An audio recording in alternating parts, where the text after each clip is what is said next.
One to one ஆன்மீக நேயர்களுக்கு அன்பு வணக்கம். நம்ம சேனலில் சுவையான ஜோதிட நிகழ்ச்சிகளை தொடர்ந்து பார்த்துக்கிட்டு வரோம். அந்த வகையில் நாம் இன்றைக்கி பார்க்க போகிறது துலாம் ராசிக்கு குரு பெயர்ச்சி பலன்கள் எப்படி இருக்கும். இந்த ஆண்டு மே 15ஆம் தேதி ரிஷபராசியிலிருந்து மிதுன ராசிக்கு குரு பெயர்ச்சி ஆகிறார். இது ஒவ்வொரு ராசிக்கும் என்ன மாதிரியான பலன்களை கொடுக்குதுங்கிறத பார்த்துட்டு வரோம். அந்த வகையில் துலாம் ராசிக்கு என்ன மாதிரியான பலன் கொடுக்கும் அப்படின்னு பார்க்கணும். துலாம் ராசியை பொறுத்த வரைக்கும் ராசிக்கு 9ஆம் இடத்துல குரு வருது.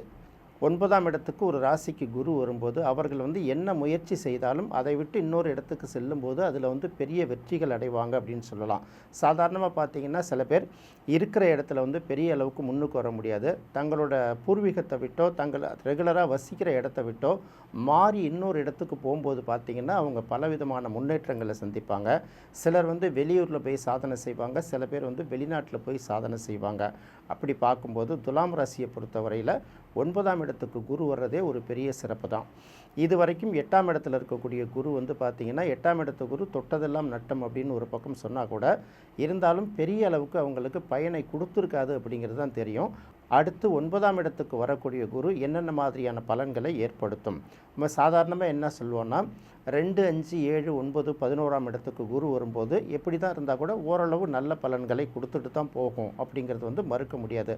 அப்படி பார்க்கும்போது குரு 9ஆம் இடத்துக்கு வரும்போது நல்ல பலன்களை கொடுப்பார். இப்போ 9ஆம் இடம்ங்கிறது என்னென்னத்தை குறிக்குது அப்படின்னு பார்க்கும்போது 9ஆம் இடம்ங்கிறது தந்தையை குறிக்கக்கூடிய ஒரு இடம். அப்போ இது வரைக்கும் தந்தையை விட்டு வெகு தூரம் வேலை வாய்ப்புக்காகவோ கல்விக்காகவோ பல்வேறு விஷயங்களுக்காகவோ பிரிந்து இருந்தவர்கள் தந்தை அல்லது தந்தை வழி தந்தையோட பூர்வீகம் இதை சேருவதற்கும் பார்த்து விட்டு போவதற்கும் இல்லை சில காலம் அங்கேயே தங்கி இருப்பதற்குமான ஒரு நல்ல வாய்ப்பை உருவாக்கி கொடுக்கும். தந்தை வழி உறவுகளோடு இருந்தக்கூடிய இந்த இணக்கமற்ற உறவுகள் ஏதாவது இருந்ததுன்னா அதெல்லாம் மாறும். சொல்லுவாங்கள்ல, இது வரைக்கும் சித்தப்பாவும் பெரியப்பாவும் எங்களுக்கு சாதகமாகவே நடக்கலை, எதிராகவே இருந்தாங்க அப்படின்னு சொல்லுவாங்கள்ல, அந்த மாதிரி உறவுகள் கூட பாசத்தை கொட்டக்கூடிய அளவில் உங்களுக்கு மாறி வருவார்கள் அப்படிங்கிறது இந்த இடத்துல நம்ம பார்க்க வேண்டியதாக இருக்குது. 9ஆம் இடம் அப்படிங்கிறது பாக்கியஸ்தானம் அப்படின்னு சொல்லுவாங்கள்ல, பாக்கியம். அப்போ இது வரைக்கும் நம்ம அனுபவிக்காத பல விஷயங்கள், அதாவது பேராசை அப்படின்னு நம்ம எடுக்கக்கூடாது. அனுபவிக்காத பல விஷயங்கள்னால் நியாயமான ஆசைகள் நமக்கு இருக்கும், அதுக்கான தகுதியும் இருக்கும், அதுக்கான முயற்சியும் பண்ணியிருப்போம். அது இருந்தால் கூட அது நமக்கு கை கேட்டிருக்காது. அதனால் நம்ம அதனோட பயனை அனுபவிக்க முடியாமல் போயிருக்கோம்ல. அந்த மாதிரி ஏற்கனவே திட்டங்கள் தீட்டி முயற்சிகள் பண்ணி அதற்காக கடுமையாக உழைத்தும் பயனில்லாமல் போன விஷயங்களை அறுவடை செய்வதற்கான வாய்ப்பை இந்த 9ஆம் இடத்துல வரக்கூடிய குரு உங்களுக்கு உருவாக்கி கொடுப்பார். அடுத்தது 9ஆம் இடம் அப்படிங்கிறது பார்த்திங்கன்னா உயர்கல்வியை குறிக்கக்கூடிய இடம். சாதாரணமாக டிகிரி வரைக்கும் படிக்கிறோம், அது எந்த துறையாக இருந்தால் கூட சரி. ஒரு பட்டப்படிப்பு அப்படிங்கிற ஒரு லெவலோடு இருக்கிறவங்க அதுக்கப்புறம் பட்ட மேற்படிப்பு மாஸ்டர் டிகிரியாக இருக்கலாம். உதாரணமாக பார்த்திங்கன்னா மருத்துவம் படித்தவங்க நீட் முடிச்சுட்டு அதுக்கப்புறம் எம்டி இந்த மாதிரி ஸ்பெஷலைஸ்டு எக்ஸாம்லாம் எழுதி பாஸ் பண்ணுறாங்கல்ல, அந்த மாதிரி தேர்வுகளுக்கு தயாராகவர்கள் பல பேருக்கு இந்த வருடம் வாய்ப்பு கிடைப்பதற்கு வாய்ப்பு இருக்குது. அதனால் துலாம் ராசியில் பிறந்த அத்தனை பேரும் எல்லா எக்ஸாம்லையும் பாஸ் பண்ணிடுவாங்கன்னு நினைக்க வேணாம். அதாவது பெரும்பாலானவர்களுக்கு அந்த வாய்ப்பு இந்த வருடம் ஓரளவு உறுதியாகும். அப்போ மேல் படிப்பு படிப்பதற்கான ஒரு வாய்ப்பு உருவாகும். அதையும் தாண்டி வெளிநாடுகளுக்கு சென்று கல்வி கற்கணும். அப்போ இந்த கல்வி போதாது, உள்நாட்டு கல்வி பத்தாது, வெளிநாட்டில் போய் கல்வி கற்கணும் அப்படின்னு நினைத்தவர்களுக்கு இதுவரைக்கும் எடுத்த முயற்சிகள் ஏதாவது தடைப்பட்டு இருந்தால் இந்த வருடம் அதுக்கு ஒரு நல்ல முயற்சிக்கும் முன்னேற்றம் கிடைக்கும். அந்த வாய்ப்புகள் உங்களுக்கு உருவாக்கி கொடுக்கும். அதே போல் படிப்பு மட்டுமல்ல, கல்வி மட்டுமல்ல, வேலை வாய்ப்புகள், தொழில்கள் சம்பந்தப்பட்ட வெளிநாட்டு பயணங்கள் பல்வேறு வகையில் சாத்தியமாகும். இதெல்லாம் 9ஆம் இடத்துல நீங்கள் அனுபவிக்க வேண்டியதை குரு உங்களுக்கு குறிப்பார். குறிப்பாக பார்க்க போனால் மிதுன ராசி ஒரு இரட்டை ராசி இல்லையா, அங்கே இருக்கக்கூடிய குரு துலாம் ராசிக்கும் நட்பு இடம்தான் புதன், 9ஆம் இடம் தானே. அப்போ அங்கே இருக்கக்கூடிய குரு அவர்களுக்கு நல்ல மாதிரியான பலன்களை கொடுக்கறது மட்டும் இல்லை, இரட்டிப்பான பலன்களை கொடுப்பார் அப்படிங்கிறது நம்ம மறந்துடக்கூடாது. எப்படி பார்த்தாலும் நிற்கிறதுக்கு நேரம் இல்லாமல் வேறு வழியே இல்லாமல் நிர்பந்தங்களில் சில செய்துட்டு இருக்கக்கூடிய பணிகள் எல்லாம் மாறிடும். இனிமேல் உங்களுக்கு அமையக்கூடிய பணிகள், கிடைக்கக்கூடிய வாய்ப்புகள், செய்யக்கூடிய பணிகள், படிக்க வேண்டிய படிப்புகள் இது எல்லாமே உங்களுக்கு மனதுக்கு பிடித்ததாக இருக்கும் அப்படிங்கிறத முதல்ல தெரிஞ்சுக்கணும். அடுத்து குருவோட பார்வை எங்கே படுது அப்படின்னு பார்க்கும்போது குருவோட 5ஆம் பார்வையை ராசியின் மேலே படுறதுனால இதுவரைக்கும் தன்னை அலங்கரித்து கொள்ளாதவர்கள் அப்படின்னா ஏதாவது அது பாட்டுக்கு இருக்கட்டும், வேலை பாட்டுக்கு ஒரு பக்கம் இருக்குது, இந்த நேரத்தில் நம்மளால் ட்ரெஸ் பண்ணிக்க நேரம் இருக்கா, குறைந்தபட்சம் முகத்தில் பவுடர் அடிக்க முடியுதா, வேறு வழியில் நான் பாட்டுக்கு ஒரு எந்திர கதியில் இயங்கிட்டுருக்கேன் அப்படின்னு சொல்லுவாங்கள்ல, அது ஒரு பக்கம். இன்னொரு பக்கம் நடக்கிற பிரச்சனையில் நம்ம எங்கே இதெல்லாம் சந்தோஷமாக இருக்கிறது அப்படின்னு முகமே பார்த்திங்கன்னா சில பேருக்கு வாடி போயிருக்கும்ல, அந்த வாடிய முகமெல்லாம் பார்த்திங்கன்னா இன்னுமா புதுசாக பூத்த மலர் மாதிரி மாற ஆரம்பிக்கும். ஏன்னா குரு வந்து ஒரு ராசியை பார்வை செய்யும்போது அங்கே வந்து புதிய உற்சாகம் பிறக்கும். அது மட்டும் இல்லை, சில விஷயங்களில் வந்து நம்பிக்கைகள் தளர்ந்து போயிருக்கும் இது வரைக்கும் இல்லையா, அதெல்லாம் மாறி புதிய நம்பிக்கையும் புதிய தெம்பும் பிறக்கும். நமக்கு ஏதோ புதுசாக வந்து பார்த்திங்கன்னா அந்த பேட்டரியில் சார்ஜ் பண்ணுற மாதிரி ஒரு புதிய வந்து ஒரு உற்சாகத்தையும் புத்துணர்ச்சியும் இந்த குரு பார்வை வந்து கொடுக்கும். அதுவும் ராசிக்கு படுறதுனால முகம் பொலிவு பெறும்.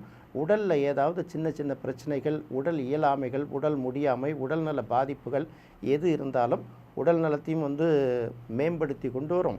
மனசளவில் ஏற்பட்டிருக்கக்கூடிய சங்கடங்கள், நெருக்கடிகள் எல்லாம் அதுக்கெல்லாம் விடை கொடுத்துட்டு ஒரு புதிய உற்சாகத்தை கொடுக்கும் அப்படிங்கிறது இங்கே இது மூலமாக நாம் தெரிஞ்சிக்க வேண்டியதாக இருக்குது. இந்த குரு தரக்கூடிய மகிழ்ச்சி வந்து தொடர்ந்து நீடிக்கக்கூடியதாக இருக்கும். ஏன் அப்படின்னு கேட்டிங்கன்னா, சனிப்பெயர்ச்சியும் கூட துலாம் ராசிக்கு ரொம்ப சாதகமாக இருப்பதனால அது ஒரு நல்ல பலனையை கொடுக்கும் அப்படிங்கிறத எதிர்பார்க்கலாம். அடுத்து குருவோட 7ஆம் பார்வை ராசிக்கு 3ஆம் இடத்துல கிடைக்குது. 3ஆம் இடம் அப்படின்னு பார்க்கும்போதே அதுவும் வந்து ஒரு பயணத்தை குறிக்கக்கூடிய இடம். சிறு பயணம் அப்படின்னு சொல்லலாம். சிறு பயணம் அப்படின்னு பார்க்கும்போது மகிழ்ச்சியை கொண்டாடக்கூடிய வகையில் நாம் பார்த்திங்கன்னா குடும்பத்தோட சில டூரெல்லாம் போயிட்டு வருவோம் பார்த்தீங்களா. அந்த டூர் போயிட்டு வரும்போது பார்த்திங்கன்னா இல்லை ஒரு இடத்துல ஒரு நாள் எங்கேயாவது போய் அந்த பொழுதை கழிக்கிறது, ஆனந்தமாக கழிக்கிறது. ரிசார்ட்டில் கழிக்கலாம், அருவிகளில் கழிக்கலாம், இந்த மாதிரி சுற்றுலா தலங்களில் கழிக்கிறோம்ல, அதாவது பெரிய அளவுக்கு தூரம் இல்லை, அருகில் உள்ள தூரத்தில் போய் ஒரு நாள் முழுக்க தங்கி இருந்துட்டு குடும்பம் உறவினர்களோட மகிழ்ச்சியாக இருந்துட்டு திரும்ப வர்றதில்ல. இந்த மாதிரி பயணங்கள் வந்து இனிமேல் வந்து செய்வதற்கான வாய்ப்பு அதிகமாக உருவாகும்.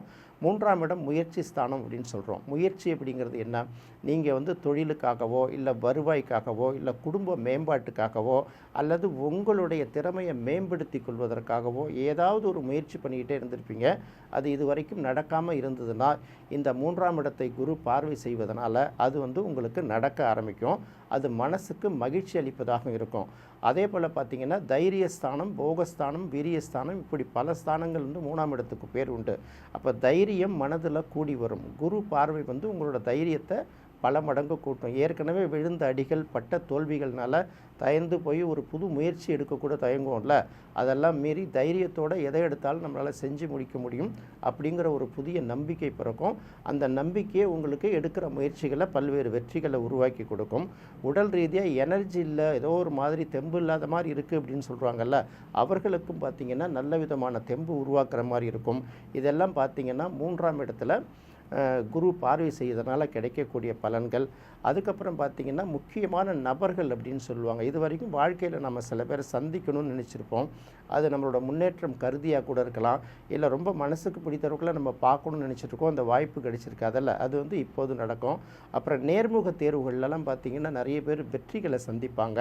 அதாவது 3ஆம் இடம் அப்படின்னாலே நம்ம வந்து 10ஆம் இடம் தான் நம்ம வேலை அப்படின்னு நினைக்கிறோம். 3ஆம் இடமும் வேலை தான். அதாவது தன்னோட முயற்சியால் குடும்ப வேலைகளை கண்டினியூ பண்ணாமல், தந்தை செய்த வேலைகளை கண்டினியூ பண்ணாமல், நம்மளுடைய சொந்த முயற்சியால் மேற்கொள்ளக்கூடிய தொழில்கள், வேலைகள் இருக்குல்ல, இது கூட 3ஆம் இடத்தை தான் குறிக்கும். அப்படி ஏதாவது முயற்சி எடுத்திருந்தீங்கன்னா கூட உங்களுக்கு 3ஆம் இடத்தை பார்க்கக்கூடிய குரு வந்து அந்த வேலை வாய்ப்புகளையும் உருவாக்கி கொடுப்பார், தொழில் வாய்ப்புகளையும் உருவாக்கி கொடுப்பார் அப்படிங்கிறத மறந்துடக்கூடாது. அடுத்து குருவோட பார்வை ராசிக்கு 5ஆம் இடத்துல கிடைக்கிறது. ரொம்ப சிறப்பு. ராசிக்கு 5ஆம் இடம் அப்படின்னு பார்க்கும்போது பலருக்கு பார்த்திங்கன்னா காதல் இது வரைக்கும் கசந்ததுன்னா அடுத்தது காதல் வந்து ரொம்ப இனிக்க ஆரம்பிக்கும். காதலர்களுக்குள்ளே ஏதாவது பிரேக்கப் அது இது ஆகிருந்து மன வருத்தத்தோட பிரேக்கப் ஆகிருந்து இருந்தாலும் ஒருத்தர் வந்து மனசுக்குள்ளேயே நினச்சிட்டு இருந்தாங்கன்னா அது திரும்பவும் பூக்கக்கும், திரும்பவும் வந்து அரும்பு விட்ட தொடங்கும். அதனால் வந்து அதை பெருசாக எடுக்க வேணாம். நிறைய பேருக்கு வந்து காதல் திருமணங்கள் இந்த வருடம் நடக்கிறதுக்கு வாய்ப்பு இருக்குது, திருமணங்கள் நடப்பதற்கு வாய்ப்பு இருக்குது, அதிலும் காதல் திருமணங்களும் பலருக்கு நடப்பதற்கு வாய்ப்பு இருக்குது. எல்லாத்துக்கு மேலே இதுதான் வந்து 5ஆம் இடத்தை வந்து குரு பார்வை செய்வதனால என்ன ஆகும்னா, மனதுக்குள்ளே நீண்ட நாளாக ஆசைப்பட்டு சில ஆசைகள் இருக்குல்ல, இந்த ஆசைகள் வந்து ஒன்று ஒன்றா கொஞ்சம் கொஞ்சமாக நிறைவேறி வருங்கிறதுக்கு இதை ரொம்ப முக்கியமாக பார்க்க வேண்டியதாக இருக்குது. அடுத்தது வந்து இந்த 5ஆம் இடம் அப்படின்னு பார்க்கும்போது வயதில் பெரியவர்களாக இருக்கிறாங்கன்னா அவங்களுடைய பிள்ளைகளுக்கு திருமணம் ஆகும். அவங்களோட பிள்ளைகள் பார்த்திங்கன்னா ஏதாவது பாராட்டுகள் பெறுகிற அளவுக்கு அவங்களோட வாழ்க்கையில் ஏதாவது ஒரு சின்ன சின்ன சாதனைகள் புரிவாங்க. குறைந்தபட்சம் பெற்றவர்கள் மனது குளிர்ற அளவுக்கு அவங்களோட பிள்ளைகளோட வாழ்க்கை, கல்வி, படிப்பு, திருமணம், வேலைவாய்ப்பு இப்படி எது வேணாலும் இருக்கலாம். அப்போ பிள்ளைகள் வழியில் இது வரைக்கும் இருந்த கவலைகள்லாம் மாறும். பிள்ளைகள்லாம் இது வரைக்கும் சரியாக படிக்கலை அப்படின்னு நினச்சிட்டு இருந்தால் கூட அந்த பிள்ளைகள்லாம் நல்ல மாதிரி படிக்க ஆரம்பிக்கும். அடுத்து பெற்றோர்கள் பிள்ளைகளுக்கு செய்யக்கூடிய செலவு அப்படின்னு ஒன்று இருக்கு இல்லையா? அப்போ பிள்ளைகளுக்கு நம்ம நிறைய செலவு செய்யணும் அப்படின்னு நினச்சா கூட சில நேரங்களில் பார்த்திங்கன்னா நமக்கு செய்கிற அளவுக்கு இருக்காது. கடன் வாங்கி செய்கிற அளவுக்கு கூட சில சூழ்நிலைகள் இருக்காதுல்ல. அந்த நிலைகள்லாம் மாறி நீங்கள் உங்கள் பிள்ளைகளுக்கு என்ன செய்யணும்னு நினைக்கிறீங்களோ அதுக்கு தேவையான பணம், அதற்கான வாய்ப்புகள் இதெல்லாம் சேரும். ஸோ எப்படி பார்த்தா கூட துலாம் ராசிக்கு 9ஆம் இடத்துக்கு வரக்கூடிய குரு தன்னுடைய 5ஆம் பார்வையால் உங்களோட தோற்றப்பொழிவையும் தன்னம்பிக்கையும் கூட்டுறாரு. 7ஆம் இடத்து பார்வையால் நீங்கள் எடுக்கக்கூடிய முயற்சிகளுக்கெல்லாம் வெற்றி வாய்ப்பை உருவாக்கி கொடுக்க போகிறாரு. 5ஆம் இடத்து பார்வையினால் பலருக்கு திருமணங்களை நடத்தி வைக்க போகிறாரு. பலருக்கு பிள்ளைகளால் பெருமைகளை தேடி தரப்போகிறார். எப்படி பார்த்தாலும் இந்த குரு பயிற்சிங்கிறது துலாம் ராசிக்கு எல்லா வகையிலும் நன்மை கொடுக்கும் விதத்திலேயே அமைந்திருக்கிறது.